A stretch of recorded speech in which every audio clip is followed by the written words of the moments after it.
আসসালামু আলাইকুম সবাইকে। সবাই কেমন আছেন? আশা করি সবাই ভালোই আছেন।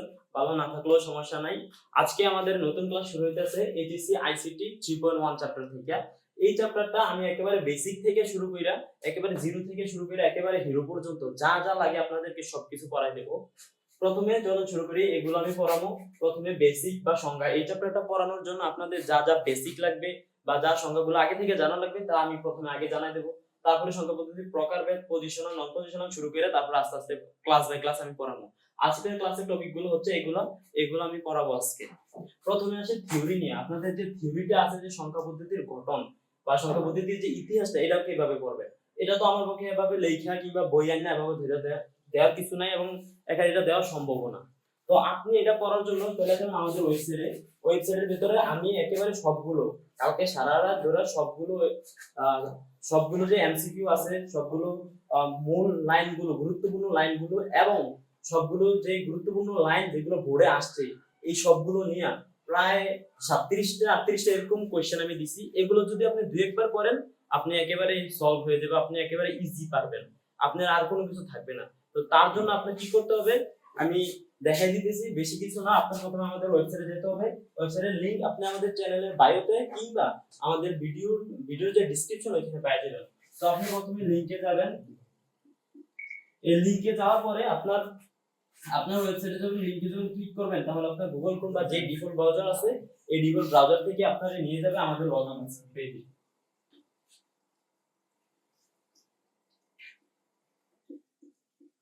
এই লগইন পেজে যাবেন। এই লগইন পেজে যাওয়ার পর আপনি গুগল দিয়ে নিজের গুগল অ্যাকাউন্ট দিয়ে লগইন করে নেবেন। তারপর ওই জায়গায় দেখবেন আপনি একটা সাবজেক্ট আছে আইসিটি এইচএসসি। এই আইসিটি এইচএসসি এর ভিতরে যদি আপনি যান দেখবেন ওইখানের ভিতরে থিওরি নামে একটা কুইজ আছে। ওই কুইজটা আপনি দুই তিনবার যদি দেয়া দেন তাহলে আপনার এনাফ থিওরিগুলো ক্লিয়ার হয়ে যাবে। এন্ড পাশাপাশি এগুলোর এক্সাম্পলও দেওয়া আছে এবং আপনি যে এক্সপেরিয়েন্স যে ব্যাখ্যাগুলো আছে ওই ব্যাখ্যাও ভালোভাবে দেওয়া আছে। এগুলো যদি আপনি সঠিকভাবে দেন আপনার সব ক্লিয়ার হয়ে যাবে। তো আমি বুঝিয়ে দিলাম যে থিওরি পার্টগুলো আপনি কিভাবে সলভ করবেন। তারপরে আসি আজকের পড়ার ভিতরে সংজ্ঞার ভিতরে আমাদের যে সংজ্ঞাগুলো লাগবে এই সংখ্যাগুলো হলো প্রথমে হইছে আমাদেরকে অঙ্ক। প্রথমে অঙ্ক কাকে বলে? অঙ্ক বা ডিজিট। অঙ্ক বা ডিজিট অঙ্ক বা ডিজিট অঙ্ক বা ডিজিট কাকে বলে? অঙ্ক কি? আমরা যে সংখ্যাগুলো ব্যবহার করি যেমন 1 2 3 এগুলো তো আমরা অঙ্ক বলি। তবে এটা আমরা সংজ্ঞায় কিভাবে প্রকাশ করতে পারি এটার জন্য যদি আমরা আসি, সংজ্ঞায় প্রকাশ করতে হলে এই অঙ্ক হচ্ছে সংখ্যা তৈরি। আমরা যে সংখ্যা তৈরি করি এই সংখ্যা তৈরি ক্ষুদ্রতম বা মৌলিক প্রতীককে আমরা অঙ্ক বলে থাকি। এই অঙ্ক বলার সংখ্যা হচ্ছে এটা। তারপরে হচ্ছে আমাদের যে সংখ্যাটা এটা হচ্ছে যে সংখ্যাটা ওইটা হচ্ছে সংখ্যা কাকে বলে?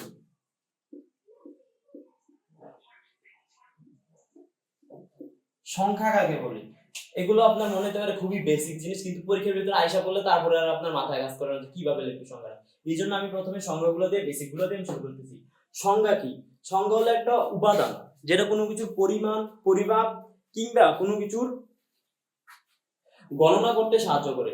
সংখ্যা হলো একটা উপাদান যা কোনো কিছুর গণনা, পরিমাপ কিংবা পরিমাণ করতে সাহায্য করে থাকে। এটা হলো সংজ্ঞা। তারপরে নেক্সট আমাদের যে সংজ্ঞাটা আছে ওইটা হলো সংখ্যা পদ্ধতি কাকে বলে। এই যে আমরা পড়তেছি চ্যাপ্টারের নাম হচ্ছে সংখ্যা পদ্ধতি। সংখ্যা পদ্ধতি। এই সংখ্যা পদ্ধতি কাকে বলে? দেখেন আপনার একবার সিম্পল একটা যদি চোরাই বুদ্ধির কথা বলি যে কোন কিছু পদ্ধতি কাকে বলে? রান্না করার পদ্ধতি কাকে বলে? যে পদ্ধতিতে রান্না করা হয় তাকে রান্না করার পদ্ধতি বলে। আপনি এটা এভাবে বলতে পারেন যে যে পদ্ধতিতে সংখ্যাকে প্রকাশ করা হয় তাকে সংখ্যা পদ্ধতি বলে। কিন্তু আপনার যেহেতু স্যার আপনার খাতাটা দেখে আপনার চিনবে যে আপনি কি রকম স্টুডেন্ট, আপনি কি ভালো স্টুডেন্ট নাকি খারাপ স্টুডেন্ট। এই জন্য আমরা সংখ্যাটা একটু ভালোভাবে লিখবো। যে পদ্ধতিতে সংখ্যাকে সুনির্দিষ্ট এবং সুস্পষ্টভাবে প্রকাশ করা হয় একটু জাস্ট মশলা ছিটাই দিবেন তাইলে এনাফ। যে পদ্ধতিতে সংখ্যাকে সুনির্দিষ্ট কিংবা সুস্পষ্টভাবে প্রকাশ করা হয় তাকে সংখ্যা পদ্ধতি বলে। এলে আমাদের সংখ্যা এই তিনটা সংখ্যা আমরা এখন জানলাম। তারপর বাকিগুলো সময় আমরা বাকিগুলো সময় ওগুলো আস্তে আস্তে জানবো। তারপরে আরো কিছু বেসিক যদি আমি বলি এই চ্যাপ্টারে আপনার সব সময় লাগবে ওটা হলো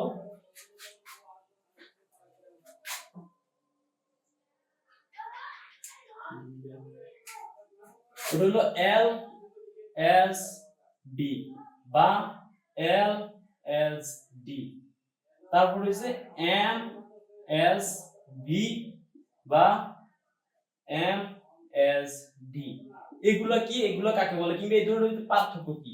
এই যে এলএসবি কিংবা এলএসডি, এমএসবি কিংবা এমএসডি, এই ধরনের ভিতরে বা চারটার ভিতরে পার্থক্য কি? ধরো সেম দেখা যায় এলএসবি, কোনটা কোন জায়গায় বসতে পারে? এটা হলো এলএসবি এর পুনরূপ হচ্ছে লিস্ট সিগনিফিক্যান্ট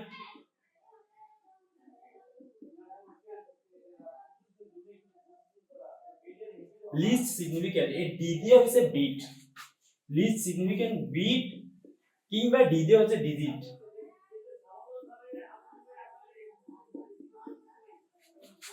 লিস্ট সিগনিফিক্যান্ট যদি কথা আসে বি, এল এস বি, তাহলে হবে লিস্ট সিগনিফিক্যান্ট বিট, আর যদি কথা আসে এল এস ডি তাহলে হবে লিস্ট সিগনিফিক্যান্ট ডিজিট। এটা হলো এটা। আর তারপর হচ্ছে এমএসবি, এমএসবি হচ্ছে মোস্ট, এমএসবি হচ্ছে most significant bit, most significant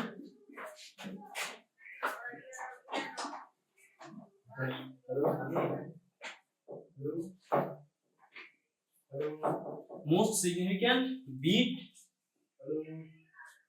বা ডিজিট।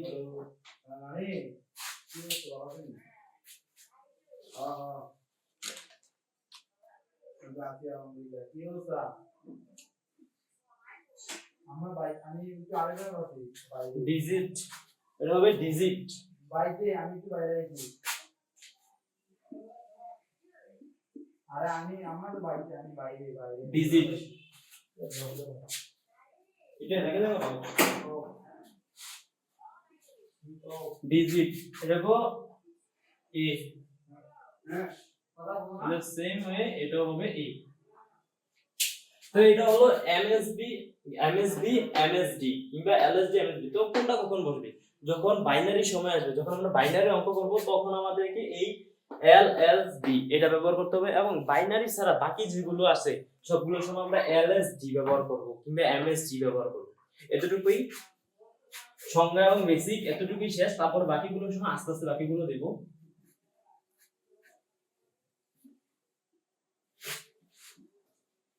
তো এটা আমরা ঠিক দিয়ে দিই যাতে আমাদের প্রেসার একটু কমে। তারপর হলো প্রকারভেদ। প্রকারভেদের ভিতরে আছে আমাদের যে সংখ্যা পদ্ধতি,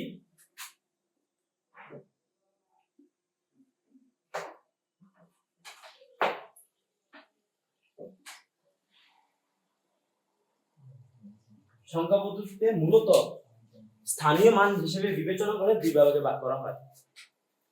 দুই ভাগে ভাগ করতে হলে আমরা কোন দুই ভাগে ভাগ করি? এটা হলো একটা হলো নন পজিশনাল বা পজিশনাল,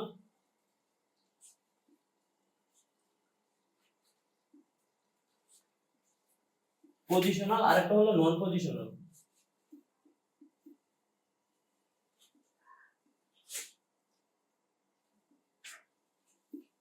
পজিশনাল কিংবা নন পজিশনাল, প্রচুর গরম। পজিশনাল কিংবা নন পজিশনাল এগুলোকে কিভাবে ভাগ করা হচ্ছে? কিসের উপর ভিত্তি করে? স্থানীয় মান, স্থানীয় মানের উপর ভিত্তি করে এগুলো ভাগ করা হয়েছে। তো পজিশনাল কিংবা নন পজিশনাল, স্থানীয় মান। তো পজিশনাল সংখ্যা পদ্ধতির যে প্রকারভেদগুলো আছে, পজিশনাল সংখ্যা পদ্ধতির প্রকারভেদ মানে যেগুলো আছে, যে পজিশনাল সংখ্যা পদ্ধতির উদাহরণ যেগুলো, এগুলো হচ্ছে প্রথম হচ্ছে বাইনারি,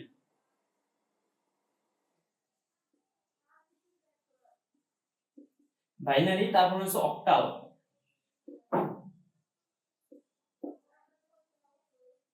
অক্টাল, তারপর হলো বাইনারি, অক্টাল, তারপর এটা আমাদের ডেসিমেল,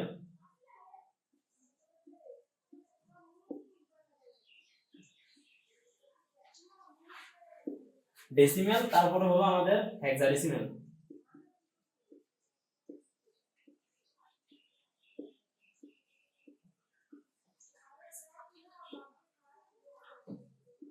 হেক্সাডেসিমেল এগুলো হলো প্রকারভেদ। এগুলোর আবার এগুলোর ভাগ করা হয়েছে আমাদের ভিত্তির উপর, বেস বা ভিত্তির উপর ভিত্তি করে ভাগ করা হয়েছে, বেসের উপর ভিত্তি করে।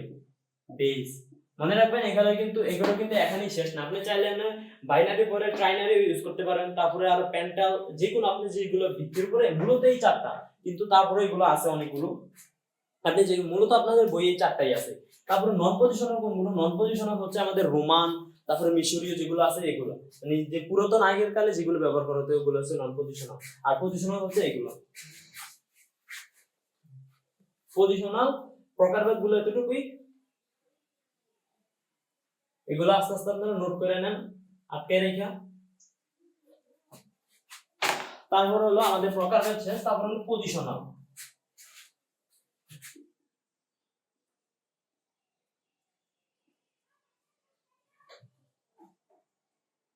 পজিশনাল সংখ্যা পদ্ধতি কাকে বলে?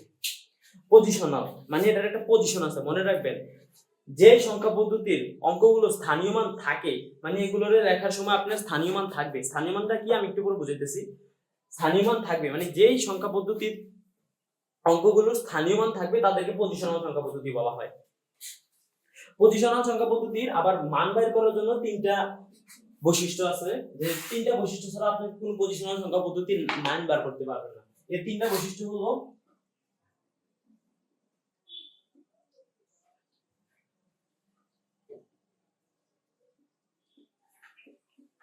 তিনটা বৈশিষ্ট্য, এটা বেশিরভাগ সময় অনুধাবনের মধ্যে আসে। তিনটা বৈশিষ্ট্য হলো অঙ্কগুলো নিজস্ব মান, অঙ্কগুলোর নিজস্ব মান,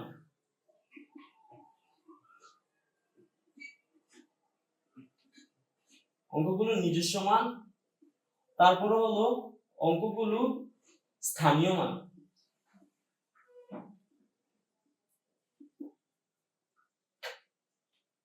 অঙ্কগুলো নিজস্ব মান, তারপর হলো অঙ্কগুলো স্থানীয় মান।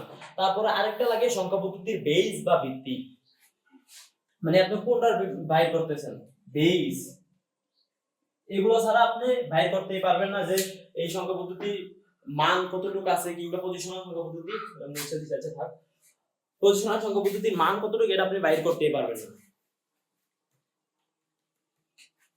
হ্যাঁ, তাহলে আমি বুঝি সংখ্যা পদ্ধতি, ধরেন আমি একটা আপনাকে সংখ্যা দিলাম, হ্যাঁ, ধরেন বললাম যে এই সংখ্যা পদ্ধতিটা কি, এটা কত, এটার মান কত, আপনি বলতে পারবেন? আপনি বলবেন যে এটা হয়তো বাইনারি সংখ্যা পদ্ধতি যে কোনো, কিন্তু আমি এটার ভিতরে কিন্তু কোনো বেস দেই নাই। যতক্ষণ না পর্যন্ত আমি এটার ভিতরে কোনো বেস দিব ততক্ষণ আপনি বলতে পারবেন না এটা কোন সংখ্যা পদ্ধতিতে আছে। যখন আমি বেস দিলাম এটা 2, তার মানে এটা বাইনারি, কিন্তু আমি চাইলে এটারে আবার যদি আমি এখানে বেস দিলাম 10, তার মানে এটা এখন ডেসিমেলে চলে আসে, তার মানে এই একের মান এখন তখন আবার পাল্টাই দেব।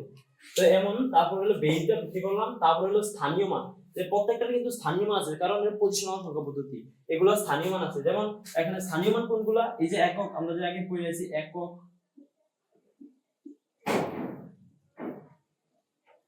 একক, দশক, শতক, এগুলো হলো আমাদের স্থানীয় মান। এই স্থানীয় মানগুলো আপনার লাগবে যখন আপনি এই অঙ্কটার মান বের করতে চাইবেন তখন। এই যেমন এটা একের স্থানে আছে, এটার মান কত এটা আমরা জানি, এক হচ্ছে 1 * 10⁻�0, তার মানে এটার মান হচ্ছে 1। তারপরে এটারটা যখন বের করতে যাব তখন আবার 1 * 10⁻1, এটার মান হচ্ছে 10। এখানে এক মানে হচ্ছে 10, তার কারণে দশমিকের ঘরে আছে। ইন দ্য সেম ওয়ে এই প্রত্যেকগুলোটা আবার এভাবেই হবে। এটা হলো আপনার স্থানীয় মান। তারপর অঙ্কগুলো নিজস্ব মান, যেমন এটার এই যে নিজস্ব মান, এই যে 1, এটার একটা 1, এটার একটা মান আছে যে আমি 1, এই তারপর এটা 0, এটার একটা মান আছে যে আমি 0, আমার একটা মান এটাই যে আমি 0, তো এই 1 0 এটা তো অঙ্কগুলো নিজস্ব মান। তারপর স্থানীয় মান, স্থানীয় মান কি, কারণ দেখেন এই একটা কিন্তু এটা নিজস্ব মান 1, এটা 1, এটা নিজস্ব মান। তারপরে যেহেতু এটা দশমিকের স্থানে বসছে তার জন্য এটা কিন্তু আবার মান 10 হয়ে গেছে, কারণ এটা দশমিকের স্থানে আছে। এই স্থানীয় মান আর বেস ভিত্তি তো প্রথম ব্যাখ্যা করলাম আমি। পজিশনাল সংখ্যা পদ্ধতি এতটুকুই। তারপরে পজিশনাল সংখ্যা পদ্ধতি আরেকটা জিনিস বুঝিয়ে দিই, যখন এটা আপনার বেশি আসে প্রায় সময়, ধরেন আমি একটা সংখ্যা দিলাম 304.35, যে কোনো একটা কিছু দিলাম। এই যে আমরা এটা দেখতেছি কি, এই যে একটা পূর্ণ সংখ্যা, এটা এই পুরোটা হচ্ছে পূর্ণ সংখ্যা।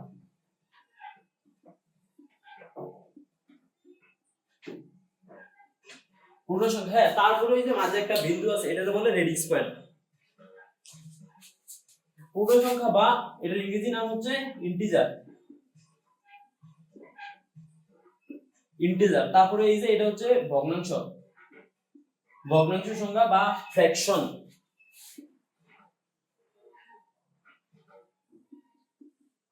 ফ্র্যাকশন নাম্বার বা ভগ্নাংশ।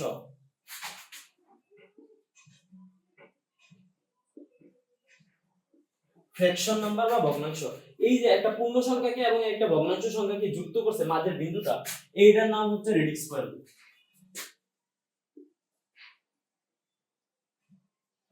Radix point, radix point, radix point, যেটার বাংলা হচ্ছে দশমিক সংখ্যা, দশমিক বিন্দু।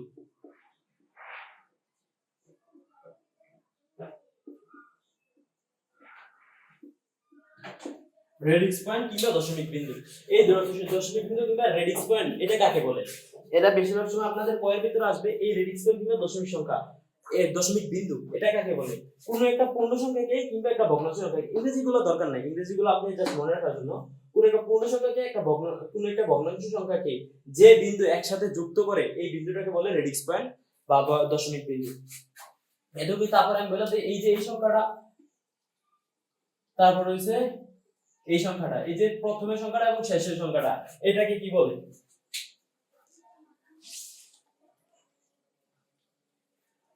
এটা যদি এটা বাইনারি সময় হয়, মানে ধরেন এটা তো বাইনারি না, এটা বাইনারি ছাড়া যেকোনো, কারণ 3 বাইনারিতে এক্সিস্ট করে না, এটা আস্তে আস্তে দেখাবো যখন আমরা বাইনারি পড়বো তখন। এই যে এটারে বলা হয় MSD এন্ড এটারে বলা হয় LSD, most significant digit and least significant digit, কিংবা আপনি লেস সিগনিফিকেন্ট ডিজিটও বলতে পারেন। এই যে এটারে বলা হয়, তো একটু আগে পড়াইছিলাম MSD এন্ড LSD, এইটা এখানে আসছে। এতটুকুই পজিশনাল সংখ্যা পদ্ধতির।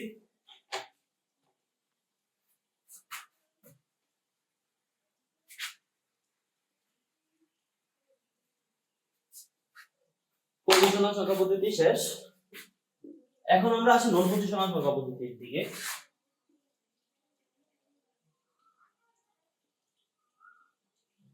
নন পজিশনাল, নন পজিশনাল সংখ্যা পদ্ধতি, প্রথমে আসি সংজ্ঞা। নন পজিশনাল সংখ্যা পদ্ধতি কাকে বলে? মনে রাখবেন, ওইটা ছিল কি পজিশনাল, যেই অঙ্কগুলো স্থানীয় মান আছে সেই অঙ্কগুলোকে বলা হয়, মানে যেই পদ্ধতির, যেই সংখ্যা পদ্ধতির অঙ্কগুলো স্থানীয় মান আছে তাদেরকে বলা হয় পজিশনাল, এন্ড সেম ওয়ে যেটা স্থানীয় মান নাই এটা নন পজিশনাল। যেই সংখ্যা পদ্ধতির অঙ্কগুলোর স্থানীয় মান থাকে না তাদেরকে নন পজিশনাল সংখ্যা পদ্ধতি বলা হয়। এটাই হলো এটার সংজ্ঞা।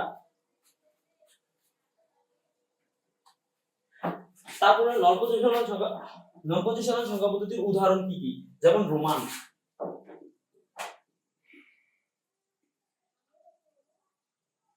রোমান সংখ্যা পদ্ধতি। তারপরে হচ্ছে হায়ারোগ্লিফিক্স,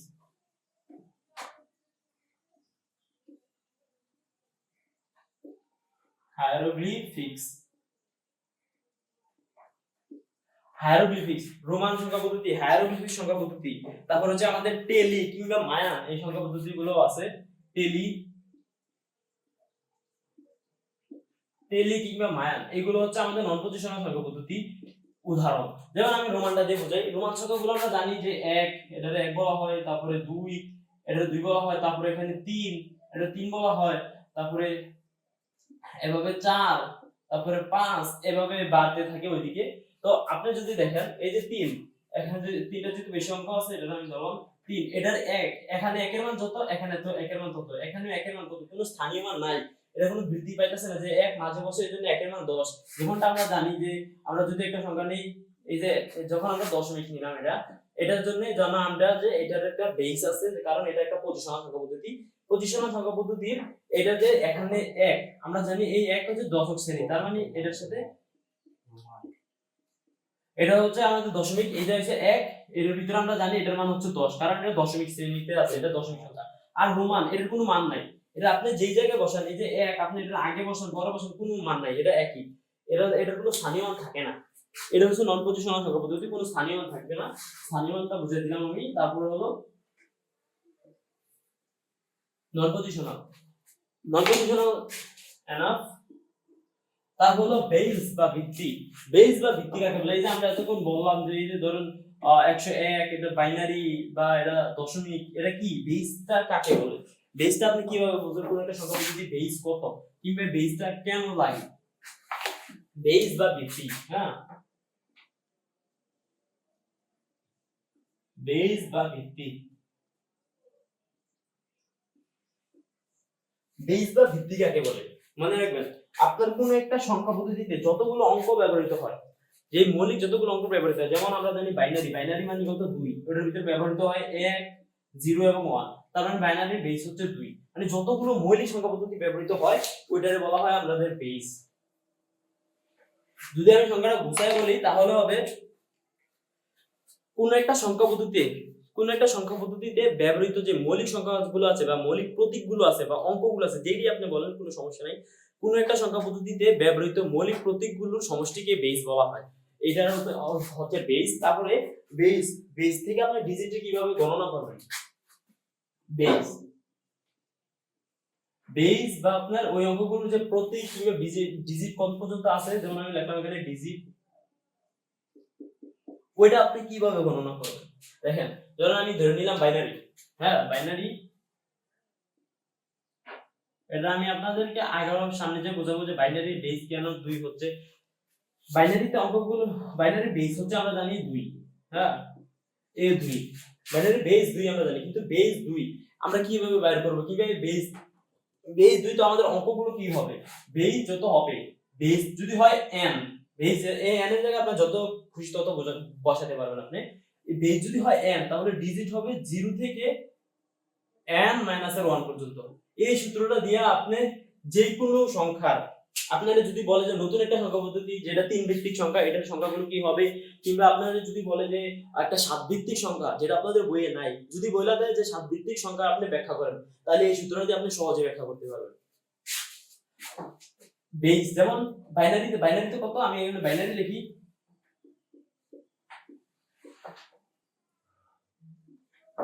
বাইনারি বেস কত আমরা জানি 2, তার মানে বাইনারি সংখ্যা হবে কত 0 থেকে n 1, মানে 2 এর 1 n হচ্ছে 1, মানে 0 থেকে 1 পর্যন্ত আমরা সংখ্যা জানি কিটা 0 এবং 1।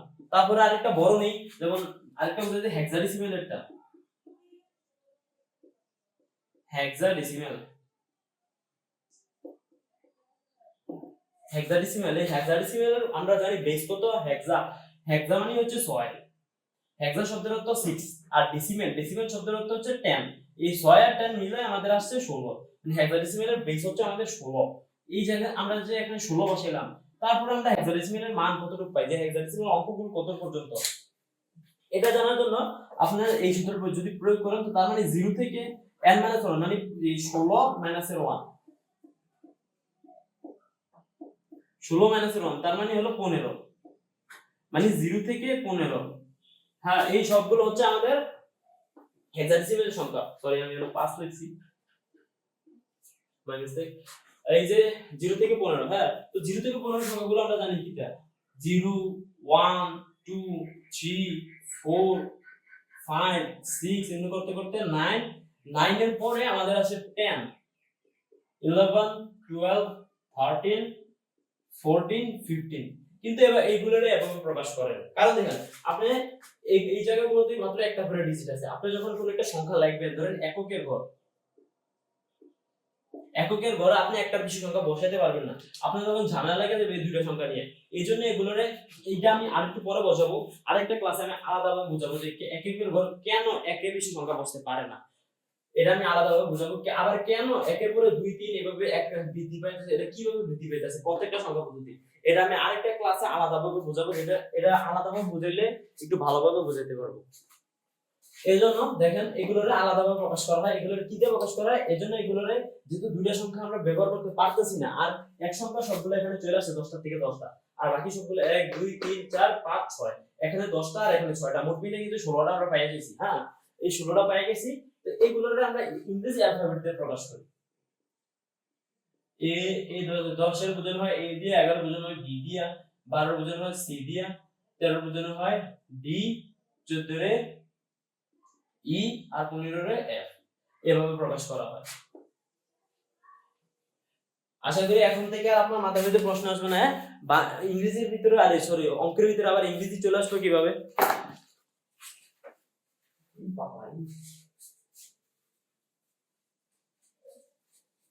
তো এইটাই হলো কারণ, এখানে দুইটা সংখ্যা বসাতে পারবেন, এই জন্য আমরা ইংরেজি বর্ণমালা এখানে ব্যবহার করতে হয়। তো এখানে বেস বা ভিত্তি সম্পর্কে আমার সকল আলোচনা এখানে শেষ। তারপরে হলো সংখ্যা পদ্ধতির প্রকারভেদ। এটা কিন্তু আমি একটু আগে দেখাইছি।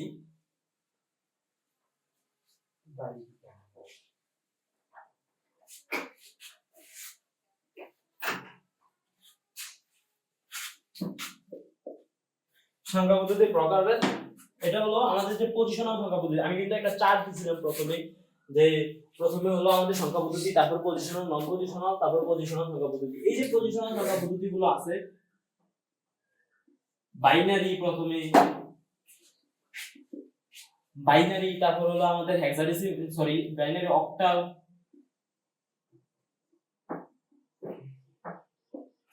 তারপরে ডেসিমেল,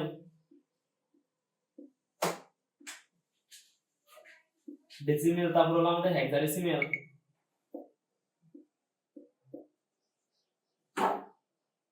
হেক্সাডেসিমেল,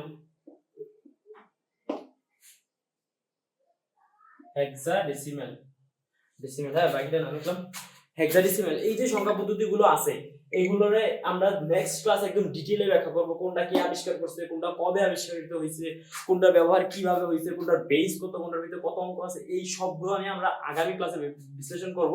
আমাদের এখানে এটাও শেষ। আর এটারে আমি দেখাই দিলাম যে প্রকারভেদগুলো কি কি আছে। হ্যাঁ, এই যে এগুলো হচ্ছে আমাদের প্রকারভেদ। এগুলো নিয়ে আমরা নেক্সট ক্লাসে আলোচনা করব।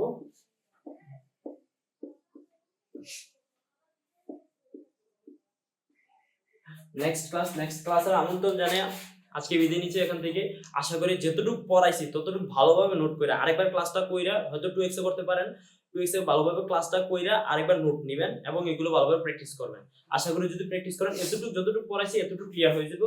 এন্ড যে থিওরিগুলো দিছিলাম আমার ওয়েবসাইটের ভিতরে, এই চ্যানেলের বায়োতে কিংবা এই ভিডিওর ডেসক্রিপশনের ভিতরে আপনি পেয়ে যাবেন, কিংবা কমেন্ট বক্সেও পেয়ে যেতে পারেন। যেখানেই দেই, এখান থেকে আপনি লিংকে ক্লিক করলে আমাদের ওয়েবসাইটে চলে যাবেন। ওইখান থেকে আপনি থিওরিটির ক্লাসগুলো করে নেবেন। এই থিওরিগুলো করলে আপনার এমসিকিউ ছোড়ার সম্ভাবনা নাই। এন্ড এভাবে আমি যেখানে পড়ে গেছি যে সবগুলা সংজ্ঞা, তারপরে অনুধাবন, এভাবে আমি কিন্তু একবারে পড়াই আসতেছি। তো আপনার অঙ্কের ভিতরে যে পরীক্ষা, এগুলো আপনার মিস যাওয়ার কোনো সম্ভাবনাই নেই। পরবর্তী ক্লাসের আমন্ত্রণ জানিয়ে এখানে বিদায় নিচ্ছি। আসসালামু আলাইকুম। হ্যাঁ, শুরু করো। আসসালামু আলাইকুম সবাইকে। আশা করি সবাই, আসসালামু আলাইকুম সবাইকে। আমার হাতে দেওয়া নেই। না, একটু আচ্ছা,